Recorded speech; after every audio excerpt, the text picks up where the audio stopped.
Bonjour à tous et bienvenue dans cette méditation matinale. Aujourd'hui, je voudrais partager avec vous sur la force de la conviction, ou nous pouvons le dire dans un terme plus spirituel, nous pouvons dire la foi.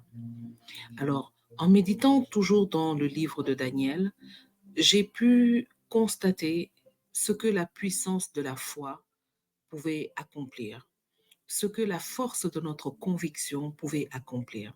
Je pense que notre conviction et notre foi accomplit beaucoup plus que notre compétence, accomplit beaucoup plus que ce que nous disons, parce que quelqu'un a dit que euh, dans le livre des 16 lois des 16 lois irréfutables en matière de communication, quelqu'un a dit, Ed Milet, que les gens n'ont pas besoin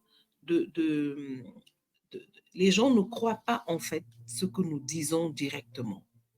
Les gens ont juste besoin de voir que nous-mêmes, nous croyons en ce que nous disons. C'est-à-dire que ce n'est pas ce que nous disons qui parvient à convaincre les gens, mais c'est la force de notre conviction dans ce que nous disons qui convainc en fait les personnes. Et c'est la même manière pour la foi. Les gens ne vont pas tout de suite entrer dans notre profession de foi à cause de ce que nous disons. Ce n'est pas lorsque nous venons dire à une personne, tu sais, je crois au Seigneur Jésus et je pense que tu devrais croire en lui, que la personne peut suivre le Seigneur. Nous pouvons même ne pas décliner que nous avons une grande ou une petite foi en Jésus. Mais la conviction de notre foi nous poussera à agir de sorte, nous mettra nous nous retrouverons dans des situations dans lesquelles la conviction, la force de la conviction, la force de notre foi sera le plus grand message pour emmener une personne à suivre le Seigneur après nous, avec nous. Alors, aujourd'hui, je voudrais dire que la force de notre conviction, la force de notre foi est une chose essentielle dans tous les départements de notre vie si nous voulons réussir, si nous voulons accroître notre influence, si nous voulons développer notre leadership. Parce que la première des choses est de réussir d'abord la partie de la communication, de l'interaction. Et personne ne peut être un communicateur effectif si vous n'êtes pas une personne de conviction. Nous devons être des personnes de conviction pour pouvoir être de grands communicateurs et donc être en mesure de communiquer avec conviction pour toucher les cœurs. Et l'exemple le plus visible dans ma méditation du livre de Daniel était exactement le comportement de ces trois jeunes hommes lorsque ils ont été appelés à adorer la statue que le roi Nabuchodonosor avait faite et qu'ils ont refusé.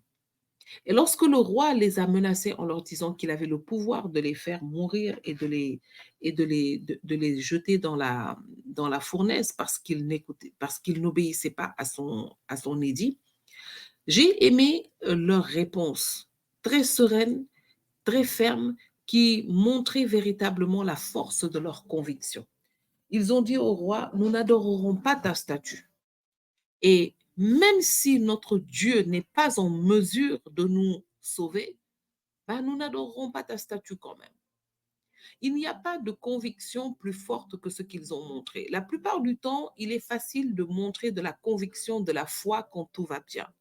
Mais la véritable conviction, la véritable foi se manifeste dans toute sa puissance lorsque nous sommes en face d'une opposition, lorsque nous sommes en face d'un danger, lorsque nous sommes en face d'un échec éminent, en face d'une menace, et que quand même nous trouvons en nous la force d'exprimer notre conviction et notre foi. Parce qu'il est très facile de manifester sa conviction quand tout va bien. Mais ces trois jeunes hommes ont dit, écoute, nous croyons avec conviction en notre Dieu.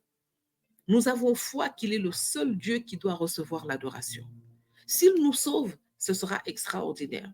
S'il ne nous sauve pas, tout ce qu'il fait est bon. Nous continuerons à croire en lui parce qu'en fait, il n'y a pas d'autre Dieu en qui il faut croire.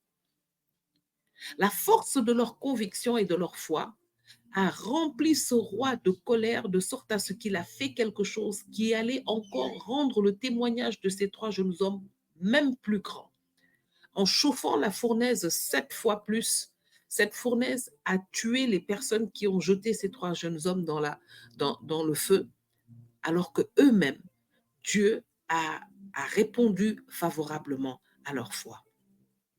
Alors, la conviction, c'est véritablement la volonté humaine qui est arrivée à sa plus grande puissance. Pour pouvoir manifester cette force de conviction, nous devons décider de la manifester. Mettre notre foi volontairement en Dieu, en Jésus-Christ, et croire que ce qu'il a dit, il l'accomplira, il le fera, quel que soit ce qui se passe. Et la parole de Dieu nous le dit. Si nous croyons, nous verrons la gloire de Dieu. C'est seulement si nous avons la foi et la conviction que nous verrons la gloire de Dieu. Alors je prie que cette capsule d'aujourd'hui puisse t'encourager, te booster encore pour la journée. Et nous nous disons à demain. D'ici là, passez une excellente journée. N'oubliez pas de vous abonner à la chaîne, de liker la vidéo et de la partager si elle vous a fait du bien. Passez une excellente journée et soyez bénis.